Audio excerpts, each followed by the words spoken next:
Picture this. You're dating an absolutely gorgeous woman. She's smart, funny, and every guy in the room turns to look at her when she walks by. You're treating her like the queen. She is buying her flowers, taking her on expensive dates, texting her good morning every single day. You're being the perfect gentleman your mother raised you to be. But here's what's happening behind the scenes. She's slowly losing interest in you, and you have no idea why. What I'm about to tell you will completely shatter everything you think you know about women and relationships.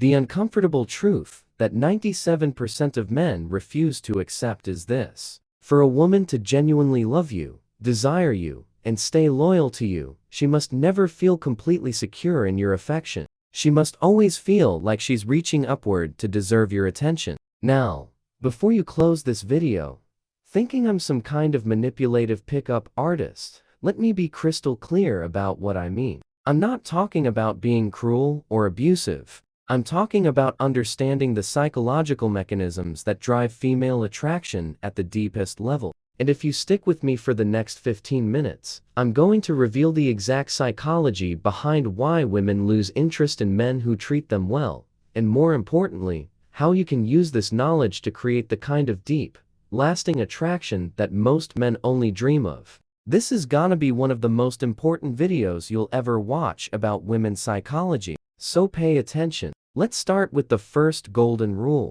Women are biologically programmed to seek men with higher survival value than themselves. This isn't something they consciously decide. It's hardwired into their DNA after millions of years of evolution. Back in our ancestral environment, women who chose men with superior resources, strength, and social status were more likely to survive and raise healthy offspring. The women who fell for the nice guy who brought her flowers every day, the genetic line died out because that nice guy couldn't protect her from the neighboring tribe or provide during harsh winters. This biological programming is called hypergamy, and it's still active in every woman's subconscious mind today. Even though we live in modern times with safety nets and grocery stores, her brain is still operating on ancient software. When a woman perceives that a man's value is lower than or equal to her own, her attraction circuitry literally shuts down. For hundreds of thousands of years, women had to be extremely selective about their mating choices because pregnancy made them vulnerable for 9 months,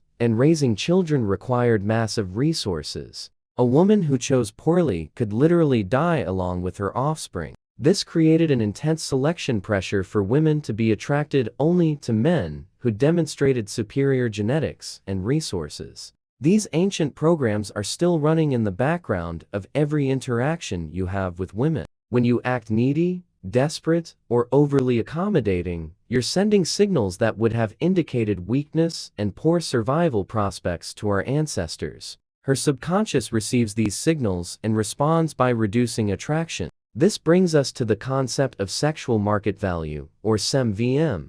Think of dating like a marketplace where everyone has a certain value based on their attractiveness, resources, personality, and social status. The cruel reality is that women are only genuinely attracted to men whose SMVM they perceive as higher than their own. Here's where most guys get it completely wrong. They think SMVM is about your job, your car, your muscles, or your height. While these factors matter, they're not the primary drivers of attraction. A woman's perception of your SMVM is determined much more by how you carry yourself, how you interact with her, and most importantly, how much you seem to need her validation. Let me give you a real example. I once knew a guy who was a successful lawyer, drove a BMW, and was in great shape. He would wine and dine women at expensive restaurants, shower them with compliments, and make himself available whenever they called. Despite having all the external markers of high value, women would consistently lose interest in him after a few weeks. Compare that to another guy I knew who was a bartender, lived in a studio apartment, but had an abundance mindset. He would take women to casual coffee shops, playfully tease them, and never seemed fazed if they didn't respond to his texts immediately. Women would become obsessed with him, constantly trying to win his approval and attention. The difference. The second guy understood that perceived value is more powerful than actual value. He carried himself like a man with options, while the first guy's behavior screamed, "Please don't leave me." Women are constantly scanning for social cues about your value relative to other men. They're looking at how you handle rejection, how you respond to their tests, how you carry yourself in social situations. These behavioral cues matter more than your bank account or your biceps. Here's the second golden rule. The less certain a woman is about your interest level, the more mental energy she invests in thinking about you. Psychology. We value what we're uncertain about and take for granted what we're sure of. When you immediately show your hand by being overly available, constantly texting, and making it obvious that you're completely smitten, you remove all mystery and challenge from the equation. She no longer has to work for your attention because you're freely giving it away. But when you maintain some level of uncertainty about your feelings, something magical happens. Her mind starts racing with questions. Does he like me? Why didn't he text me back? What is he doing right now? This mental occupation is the foundation of attraction. Let me paint you a picture of how this works in practice. You meet a woman at a social event, have a great conversation, and exchange numbers. The typical guy would text her the next day, saying something like, "Hey, I had such an amazing time talking to you last night.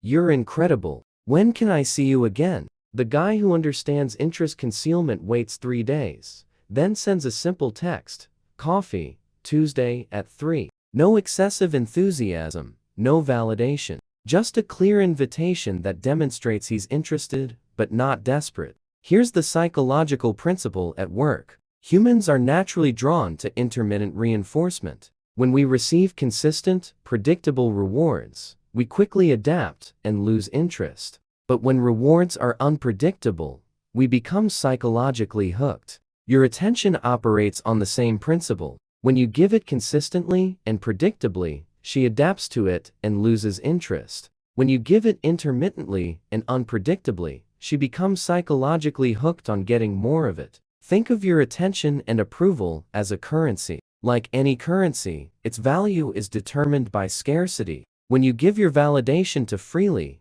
it becomes worthless. When you make it something that must be earned, it becomes precious. Most men make the fatal mistake of front-loading all their validation. They compliment her constantly, agree with everything she says, and make it clear that she's the most amazing woman they've ever met. What they don't realize is that they just spent their entire emotional budget in the first week. Women are incredibly skilled at reading your level of investment through your behavior. She doesn't need you to say, "I love you." She can see it in how quickly you respond to her texts, how you light up when she walks into the room, how you rearrange your schedule to accommodate her whims. Here's what you need to understand. Women want to feel special, but they want to earn that feeling. When you give it away for free, it loses all meaning. When she has to work for your approval, suddenly, it becomes worth something. I know a guy who was dating a model, absolutely stunning woman, who was used to men falling over themselves to please her.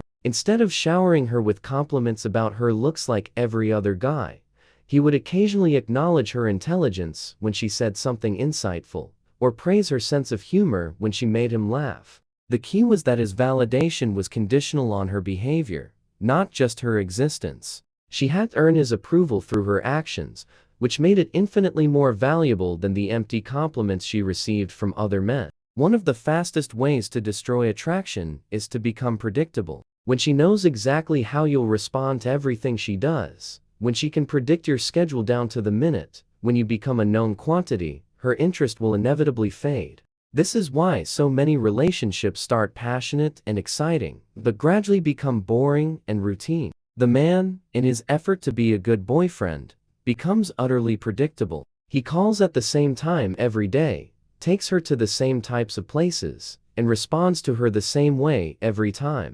Predictability signals to her subconscious that she has completely figured you out, which means she no longer needs to invest mental energy in understanding you. And when she stops investing mental energy in you, she stops feeling attracted to you. This is why the bad boy stereotype is so powerful. It's not that women are attracted to men who treat them poorly. They're attracted to men who are unpredictable, who keep them guessing, who don't follow the script of what a typical guy would do. Here's something that will blow your mind.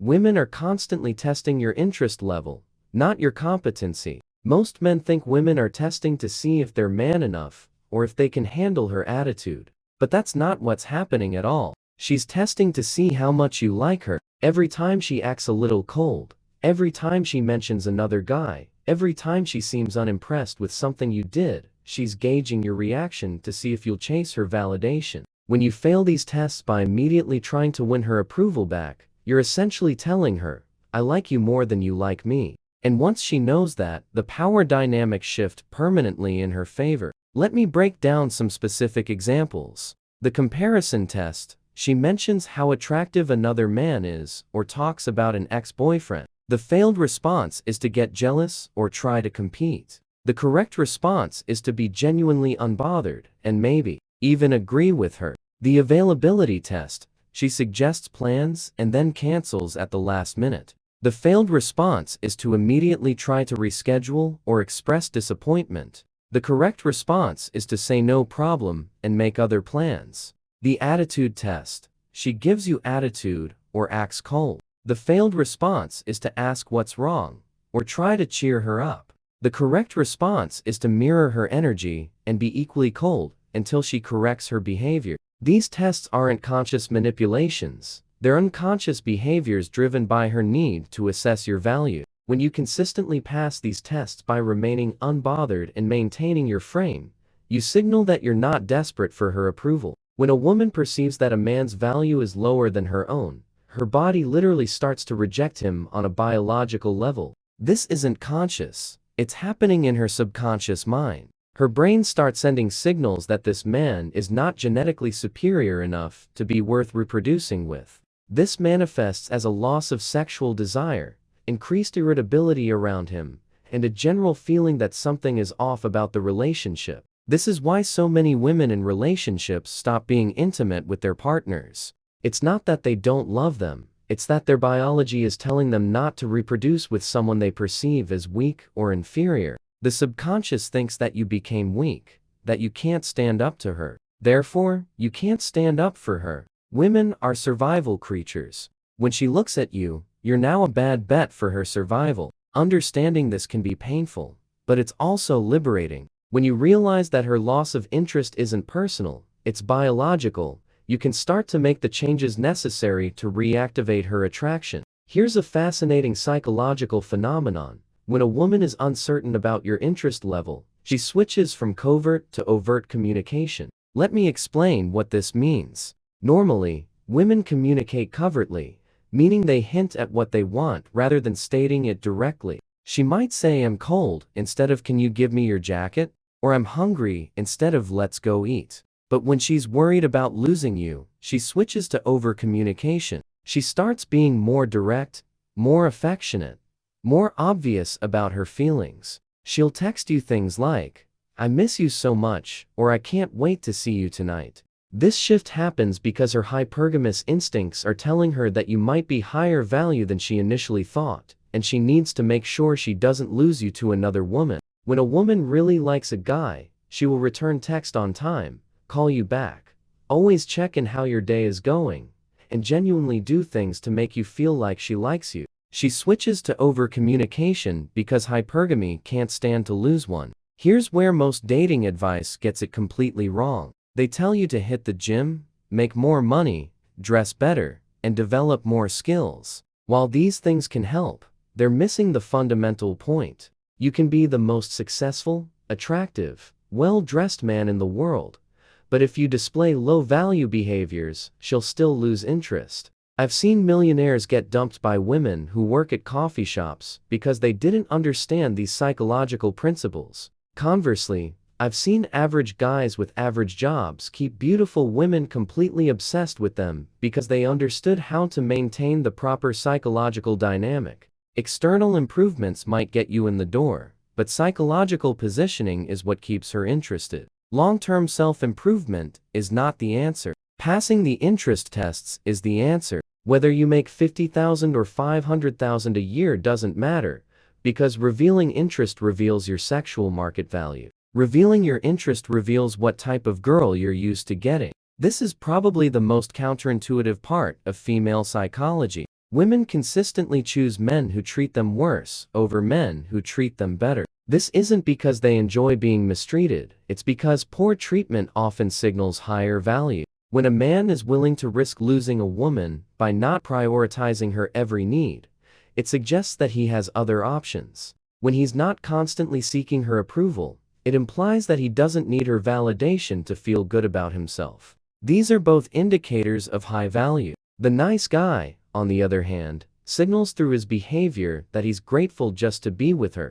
He's so accommodating, so eager to please, so afraid of losing her, that he communicates low value in every interaction. This is why women often stay with guys who treat them poorly. She has something to look up to. And this is why women leave men who treat them well. If you treat a woman well, rest assured, she's going to leave you in due time. All women will leave men who treat them well. The more dates you try to take her on, the more vacations you suggest, the more calls and texts you give, the more she goes. He really likes me. How nice. You know what?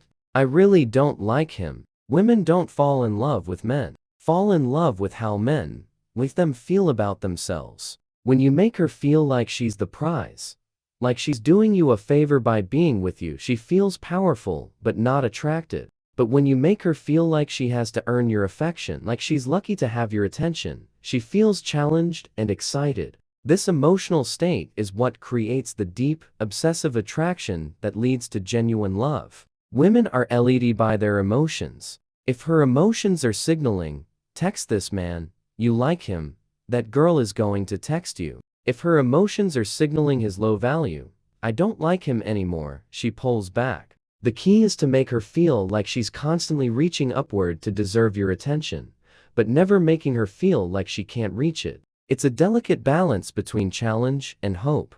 The most attractive quality a man can have is genuine abundance, the feeling that he has multiple options and doesn't need any one woman to feel complete.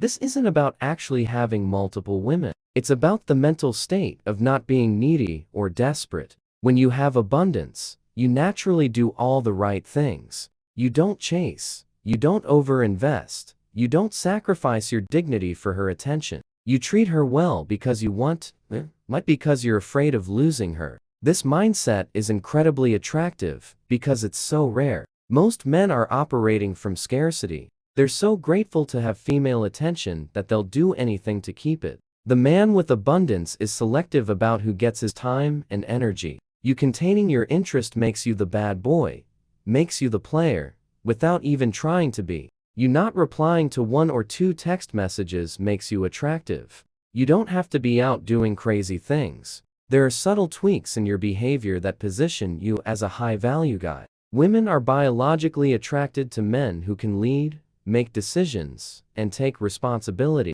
When you constantly seek her approval or ask her to make decisions, you're failing to fulfill this basic masculine role. Masculine leadership doesn't mean being controlling or domineering. It means being decisive, confident, and willing to take charge when necessary. It means having a vision for your life and inviting her to join you, rather than centering your life around her preferences. For example, instead of asking, "What do you want to do tonight?" try, "We're going to try that new Italian place downtown." Instead of, "Is this okay with you?" try, "This is what we're doing." You're not being demanding, you're being decisive. When you take charge and make decisions confidently, you're giving her the gift of being able to relax and trust your judgment. This is what true masculine leadership looks like in any relationship. Whoever is investing more emotional energy has less power. Investment can be measured in many ways. Who initiates contact more often, who makes more effort to see the other person, who compromises more,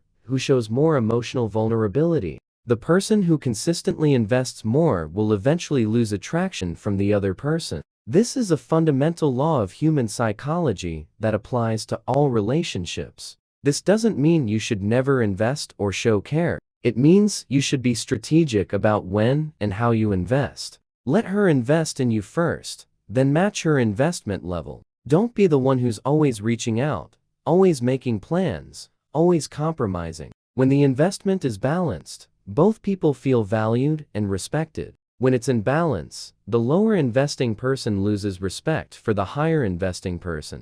Frame control is perhaps the most important skill you can develop for maintaining attraction. Your frame is your perspective on reality, how you see yourself, the relationship, and the world around you. Women are constantly testing your frame to see if you'll abandon your perspective to please her. When you consistently maintain your frame, it signals that you're a strong, confident man who knows his own value. The man with strong frame control doesn't need to argue or defend his position. He simply maintains his perspective with quiet confidence, knowing that she's testing him to see if he's strong enough to lead. This isn't about being stubborn or inflexible. It's about having a clear sense of who you are and what you stand for, and not compromising that to gain her approval. The uncomfortable reality is that love and attraction operate on different principles. Love is about care, compatibility, and commitment. Attraction is about challenge, uncertainty, and the feeling of reaching upward.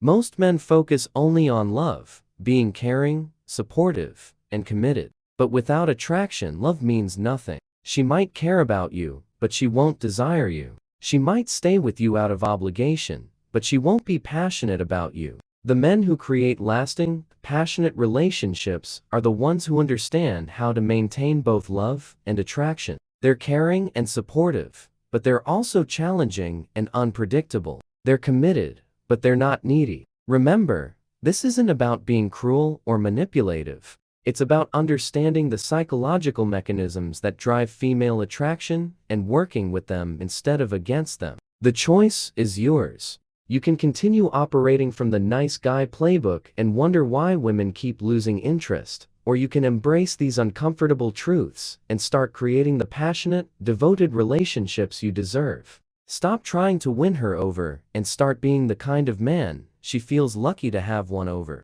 The difference will transform not just your dating life, but your entire relationship with women. This is the psychology of female attraction in its purest form. Use it wisely and watch as everything changes.